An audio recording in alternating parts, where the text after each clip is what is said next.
अरे निश्चितच जो पंढरपूरला येतो, कीर्तन ऐकतो, चंद्रभागेत स्नान करतो, त्याचं मन पावन झालंच पाहिजे. 100%, 101%. झालंच पाहिजे पावन मन. आता करू. आता पावन मन झाल्यानंतर काय करूया? पांडुरंगी मन रंगले,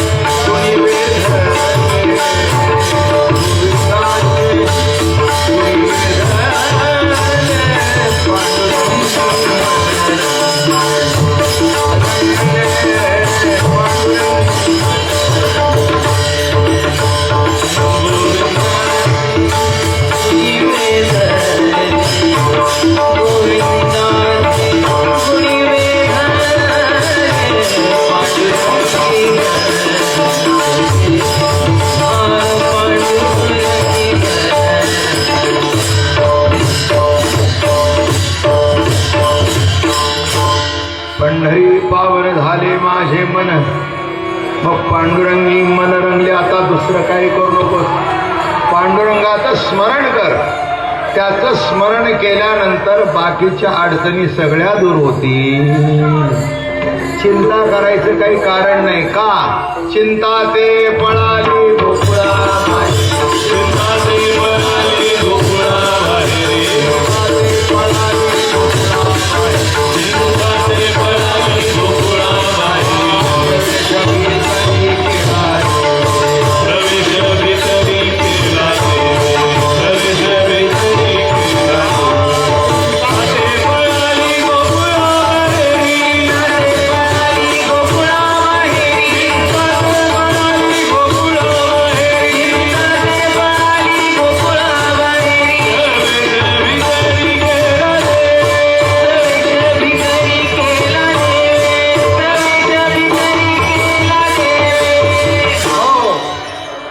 मनामध्ये पांडुरंगाच्या आवडीने प्रवेश केला की चिंता पळून जाते. अगदी पौराणिक उदाहरण द्यायचं म्हटलं तर संत सखुला बांधून ठेवली बरं का, पण ती बरोबर वारी करून गेली. एक मी तुम्हाला सांगतो, त्याचा अर्थ असा आहे, शरीर बांधता येतं पण मन बांधता येत नाही. माझं बोलणं कळलं? शरीर बांधता येतं पण माणसाचं मन बांधू शकत नाही. मन ते तिथे जरी असलं तरी कालच मी कोणाला तरी म्हणून दाखवतो, चलो मन गंगा जमुना तीर. अरे कुठे चल? चलो मन गंगा यमुना तीर. तसं वारकरी म्हणतो, चलो मन चंद्रभागे तीर. आणि यमुनेचं तीर आणि चंद्रभागेचं तीर काही दोन नाही. जो राम तोच कृष्ण, कृष्ण तोच पांडुरंग. राम कृष्ण हरी जय जय राम कृष्ण हरी जय जय राम कृष्ण राम कृष्ण हरी जय जय राम कृष्ण हरी जय जय राम कृष्ण कृष्ण हरी जय जय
9 वाजून गेले. प्रकृती बरीच नव्हती.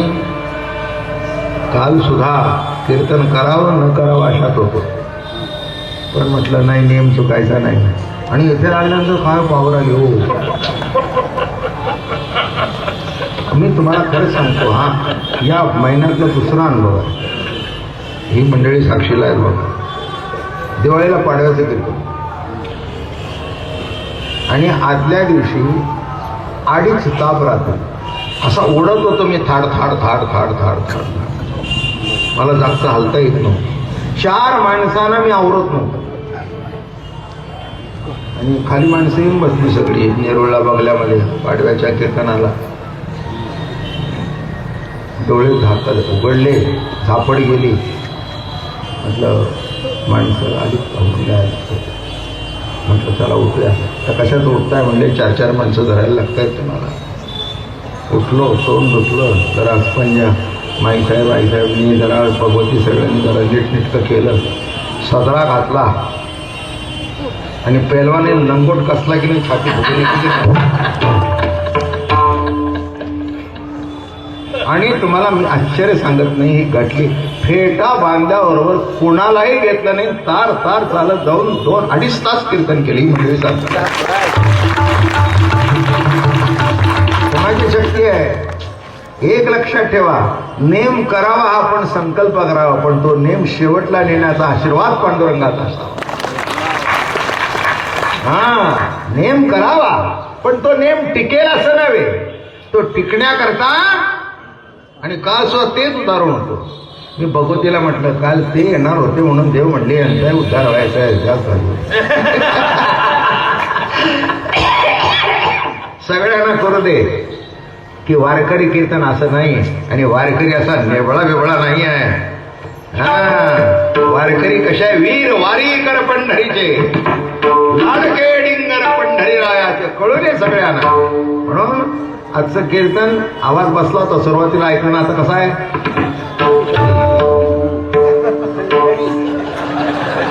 अहो तुम्ही गाठ सोडायचाच प्रयत्न करला नाही तर गाठ कशी सुटणार.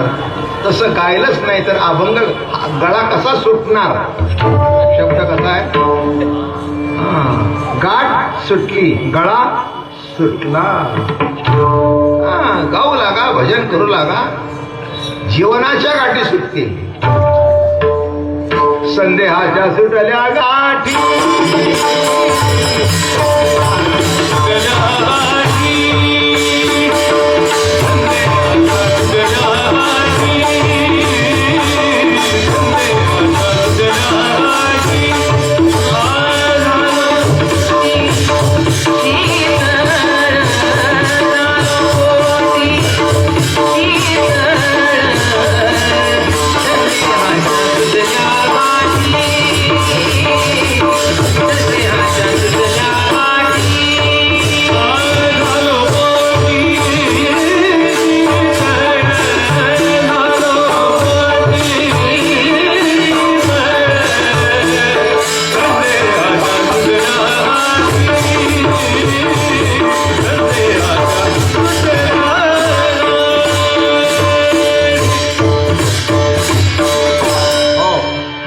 त्यांना माळ घालायची असेल त्यांच्याकरता बसणार आहे. दुपारी 4 वाजता प्रवचन होईल, संध्याकाळी 5:30 वाजता कीर्तन होईल. असा आजचा सबंध दिवसाचा कार्यक्रम आहे. मी काही अजून उठून जाणार नाही, इथून बसणार आहे दर्शनाकरता. आणि पुन्हा ज्यांना माळ घालायची असेल त्यांच्याकरता जरूर बसणार आहे. नसेल माळा घातलेल्या त्यांनी माळा घाला. वारी सांग होईल. कीर्तन उत्साह 5 ते 6 प्रवचन आणि 6 ते 8 कीर्तन जोडून. आणि दुसरी गोष्ट, यंदा महत्वाचा भाग ऐकून घ्या, गडबड करू नका, कोणी उठू नका. 1 मिनिटाकरता 1 मिनिटाकरता जाग चालू नका. यंदा ज्ञानेश्वरी लिखाणाला 225 वर्ष झाली. 725. तेव्हा दुधेवऱ्याला आपण यंदा ज्ञानेश्वरी पारायण ठेवलंय. ज्ञानेश्वरी पारायण ठेवलंय 27 डिसेंबर ते 2 जानेवारी. पत्रिका छापलेल्या आहेत, इथेच ठेवणार आहेत. उगीच घेतील आणि तंबाखूची पुडी बांधून फेकून देतील, त्यांच्याकरता पत्रिका वाटायच्या नाही. इथे ज्ञानोबा तुकोबाचं सद्गुरूचं नाव आहे, त्याच्यात घ्यायचं तंबाखू बांधायचं. काय कसं देव पावायचा तुम्हाला आणि कसं पावन बनवायचं. तेव्हा यायचं असेल आणि माहिती पुरवायची असेल, भरपूर छापलेल्या आहेत, 5-7 हजार छापलेल्या आहेत. घेऊन जाव्या, आपल्या गावी वाटाव्या, जास्तीत जास्त प्रचार करावा. 27 डिसेंबरला पारायण सुरू होणार आहे. 26 डिसेंबरला दुधिवरेला यावं. दुधिवरे गाव म्हणजे आपला आश्रम आहे, मोठा आश्रम आहे. लोणावळ्याजवळ पुण्यापासून 70 किलोमीटर आणि तिथून लोणावळा 7 किलोमीटर. लोहगडच्या पायथ्याशी गाव आहे आणि तिथे मोठा कार्यक्रम दरवर्षी होतो, पण यंदा मोठा व्हावा आणि आपण सर्वांनी त्या पारायणाला यावं एवढीच मनापासून आपल्याला आमंत्रण आहे आणि गुरु आज्ञा पण आहे.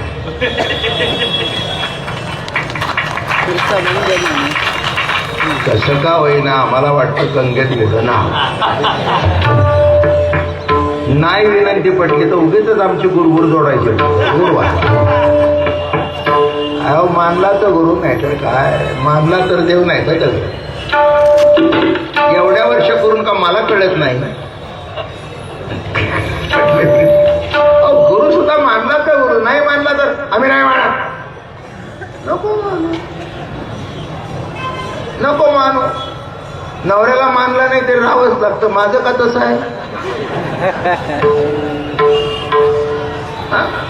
बायकोला नाही मांडलं तरी त्याला सोडून देता येते का, कारण दुसून देण्याचं वय शिल्लक राहील नाही.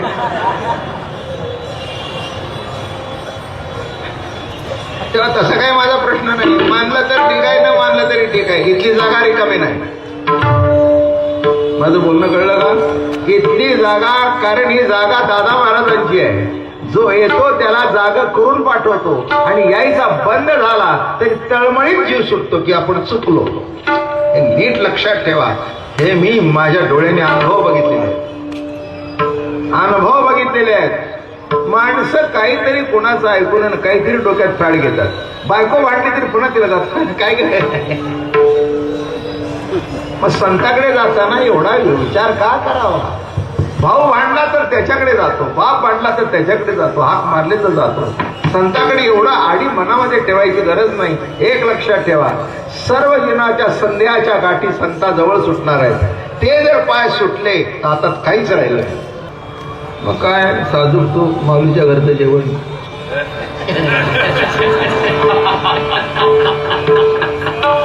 महेश्वरी काय डालडा वापरतो काय.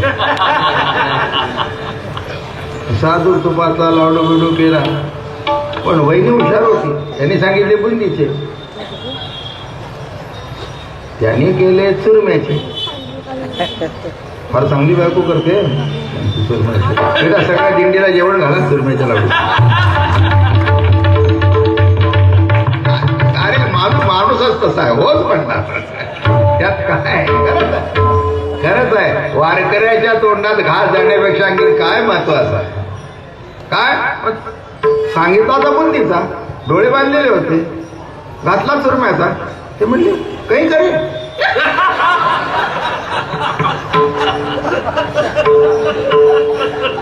काही करे, काही करे, काही करे. ते म्हणजे काही करे. बुंदी ना बुंदी भाई बना दे तू. अगं चुरम्याचा लाडू असताना बुंदीचा तुम्हाला दिसत नाही, मग कळलं कसं. ती म्हणली तुला माहिती नाही, बाबा महाराजांची कीर्तन माझ्यापेक्षा कमी ऐकतेस तू. हे जाऊन सांगा. बाबा महाराजांची कीर्तन माझ्यापेक्षा कमी ऐकतेस.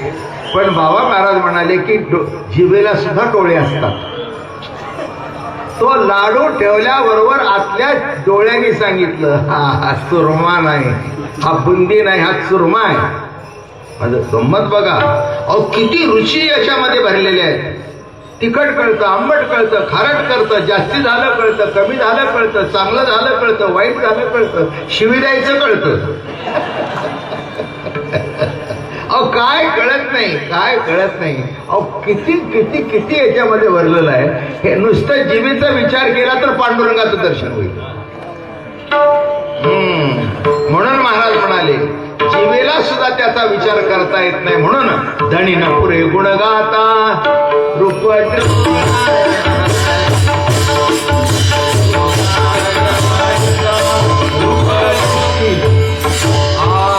धनी न पुरे गुण गाता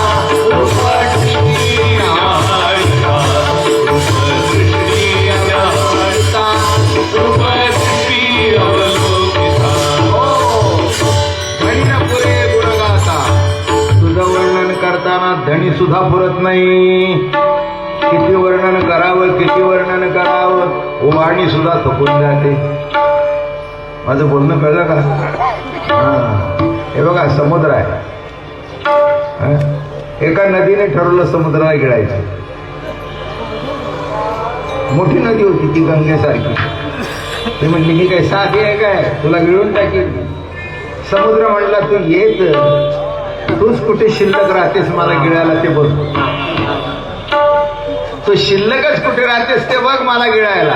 माझ्यात आल्यानंतर तूच शिल्लक राहणार नाही, ते गिळणार कुठे. असं पंढरीला आल्यानंतर तुम्हीच शिल्लक राहणार नाही, वारकरी होऊन जाणार, तर पाप राहिलं कुठे विठ्ठला.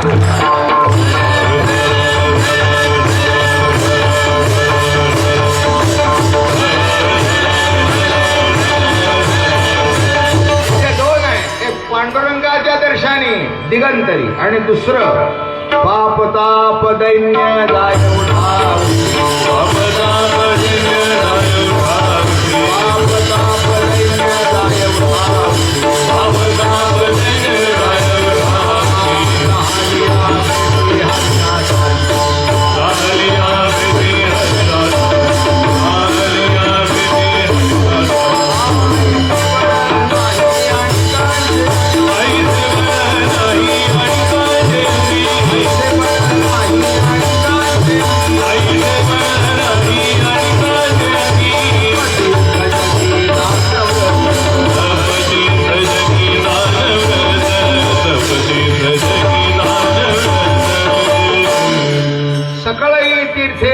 दिगंतरी वैकुंठ पंढरी देखलिया.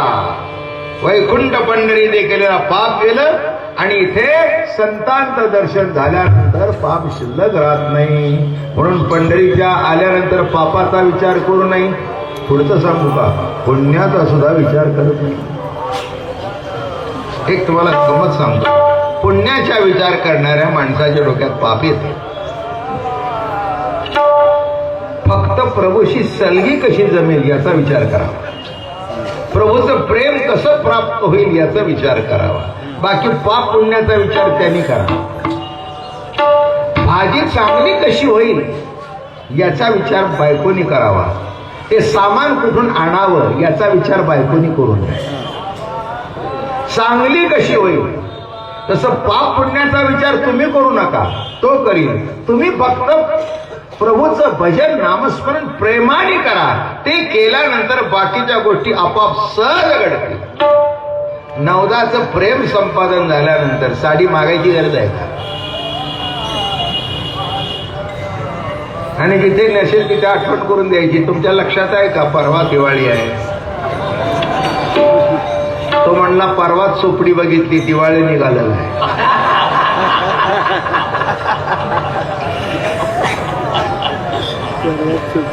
आता असं जर असेल काय आणि प्रेम असेल तर तो म्हणेल मागं चांगली होती, तिलाही कळत होतं आवक जावं. कारण आणून दुकानातून पैसे तिच्याच ताब्यात द्यायचा, तिलाही कळत होतं. ती म्हणली जरा सध्या आवक कमी पडलेली आहे, पुढच्या वर्षी करू. बरं ठीक आहे म्हटलं, तुझ्या म्हणण्यासारखं काय. आता मी माझी द्यायला कारण तूच नको म्हणते असेल, पण पुढच्या वर्षी. त्याने काय केलं, अशी उत्तम साडी आणून ठेवली बाजूला लपवून आणि पाडव्याची आंघोळ केल्याबरोबर तिच्या अंगावर घातली. काय आनंद, काय आनंद, काय आनंद, काय आनंद, काय आनंद. हा, माझं बोलणं कळलं का? म्हणून पत्नीने आवडीने स्वयंपाक करावा. जिरं कुठून आणावं, कोणत्या पैशाने आणावं याचा विचार करू नये. तसं वारकऱ्यांनी पांडुरंगाचं स्मरण करावं, बाकीच्या पाप पुण्याचा विचारच करू नये. पाप पुण्याचा विचार त्यांनी करावा. काय पाप आणि काय पुण्य हे उलट सांगू का, सर्व जर तुझ्या सत्तेने घडतं तर पाप आणि पुण्य आमच्या डोक्यावर का घालतोस? माझं बोलणं कळलं का? सर्व जर वृक्षाचेही पान हलेजाची सत्ता असं जर आहे. आणि अजून सांगू का, पापाची इंटरनॅशनल व्याख्या ठरलेली नाही. ठरली आहे का? आता मुस्लिम समाजामध्ये चुलत बहिणीची लग्न करतात, आपल्याकडे मान्य आहे का? नाही. बरोबर आहे ना? उत्तर हिंदुस्थानमध्ये कुंकू बायका लावत नाहीत, इंग्लंडच्या मडमा लावत नाहीत, म्हणून का तिला विधवा म्हणायची? आपल्या घरची बाई सकाळी तोंड दोन जर कपड कशी बाई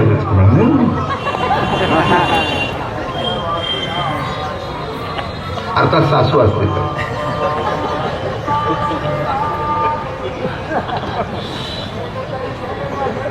सासू नसली तर नवऱ्याची बोलायची ताकदच नसते. Very sorry. हे कोण म्हणते? सासू म्हणते जरा कपाळ बघी. आम्ही जर असं बाहेर आलो ना तर आमची सासू जोडे ना पांढऱ्या कपड्याने फिरतीस, माझा मुलगा जिवंत असू. अर्थात मान्यावर आहे. माझं बोलणं कळलं का? आमच्याकडे पूर्वी एक नाव सांगत नाही, मारवाडी कुटुंब राजस्थानमधून आलं आणि ते राहत होते काय ते विसरलो. त्या भागात बायका कुंकू लावायच्या नाही, कुंकू लावतच नाही. आणि आता दादा महाराजा पडीचे लग्न, दादा महाराजांनी त्या सुनेला कुंकू लावल्यावर तिने पुसून टाकलं.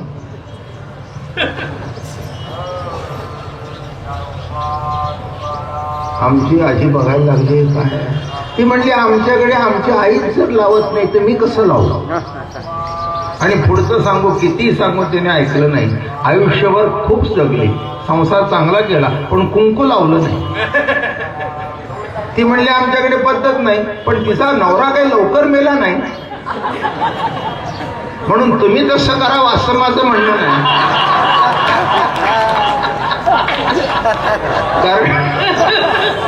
कारण हळूहळू आपल्याकडे सुद्धा ते येऊ लागले. पूर्वी कुंकू म्हणजे लहान होतं, आता कुंकू म्हणजे पांढरं असं झालंय. नाही किती नाही म्हणजे हे काय झालं, रंगाची नावं सुद्धा बदलली. हिरव्याचं जांभळं झालं, जांभळ्याचं हिरवं झालं, आणि लालचं पांढरं झालं, आणि पांढरं म्हणजे कुंकू. काय समीकरण आहे. तुम्हाला सगळ्यांना सासवा पाहिजे. मी आहे नाही ते, काळजी करू नका.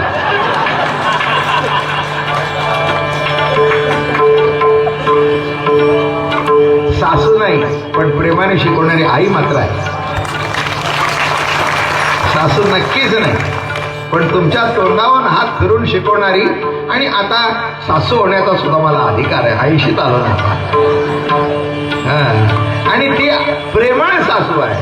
दोन गोष्टी सांगेल तर ते स्वतःच्या हिता करता नाही, हिताचा कळवळा येतो म्हणून पंढरी पावन झाले माझे. पंढरीला जाऊन आलो की पावन आता फ्रेश वाटतं की नाही? हो अगदी आनंदात दिसतंय. वारीला जाऊन आलो. काय तुम्हाला सांगू, पाऊस आम्हाला वाटलं कीर्तन होणार नाही, पण चिखलात बसून कीर्तन ऐकलं आम्ही. चिखलात बसून तुम्ही कीर्तन ऐकलं याला महत्व नाही. चिखल बघितलाच नाही, फक्त आवडीने बसला. ते आवडीमुळे चिखल दिसला नाही. माझं बोलणं कळलं का? बाकीचे जे असतात तर पैसे मला अशाही आलेल्या आहेत. What is this nonsense? How can we hear kirtan when we are sitting on all of mud? Mud नाही, तुझं मड झालं.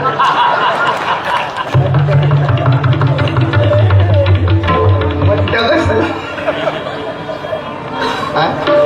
तेव्हा नीट लक्षात घ्या, पंढरी पावन झाले माझे मन. पंढरीला आल्यानंतर तुझं मन पावन झालंच पाहिजे. पण एक आहे, तितक्या श्रद्धेने गाव बघायला येऊ नकोस. गाव बघायला येऊ नकोस. जे गाव बघायला येतात ते म्हणतात काय काय गावात आलं? अरे काय करावं त्याला, काय करावं सांगा. एक सांगू का, अनेकांना कृष्ण व्यभिचारी वाटला आणि संतांना कृष्ण देव वाटला. ओवी लिहून दिली आहे, म्या गोपिका अशी काम केला की त्यांचा निशेष काम हरिला. विचार न करत्या बोला कृष्ण व्यभिचारीला मूर्ख म्हणती. कृष्णाला व्यभिचारी ठरवलं, मूर्ख मूर्ख. आणि संत म्हणाले, नव्हे काम तो भोगरती सुखाचा, निजानंद तो पिला अंतरीचा. बघा किती फरक आहे. नव्हे काम तो भोगरती सुखाचा, निजानंद तो पिला अंतरीचा. गोष्ट एकच, घटना एकच, कृती तीच, पण बघण्याची दृष्टी भिन्न. म्हणून नीट लक्षात या, पंढरीला आल्यानंतर जीवनाकडे बघण्याची दृष्टी चांगली होते, नाहीतर चांगली व्हायची सुरुवात होते. अगदीच पहिल्या वारीला लगेच सगळे तुम्हाला देव दिसतील असं नव्हे. आणि सगळेच जर देव दिसले तर ते बरंही व्हायचं नाही, बरं का. सगळ्यात देव आहे असं दिसावं, सगळ्यात देव आहे असं दिसावं. आणि सर्वात देव आहे असं दिसलं की एकच घडतं की विकार कमी होतो. तुझं बोलणं कळलं का? काय होतं? विकार कमी होतो. आणि त्याच्यातलं मूळ कळलं नाही तर विकार वाढतो. तसं पंढरी पावन झाले माझे मन. म्हणून तुकाराम महाराजांचं ते म्हणतात, पंढरीला गेलो मन इतकं पावन झालं, अभंग बुडवले तरी बुडवल्यासारखं वाटलं नाही, मंबाजीने मारलं तरी मारल्यासारखं वाटलं नाही. ते म्हणले कसं झालं? पंढरी पावन झाले माझे, माझं मन पावन झालं, पावन झालं. आपल्याला काही तुकाराम महाराज व्हायचं नाही आहे, निदान त्यांच्या ओळीत उभा राहिला तरी पुष्कळ झालं. थोडंसं पावन करून होईल होईल त्याच्यामध्ये.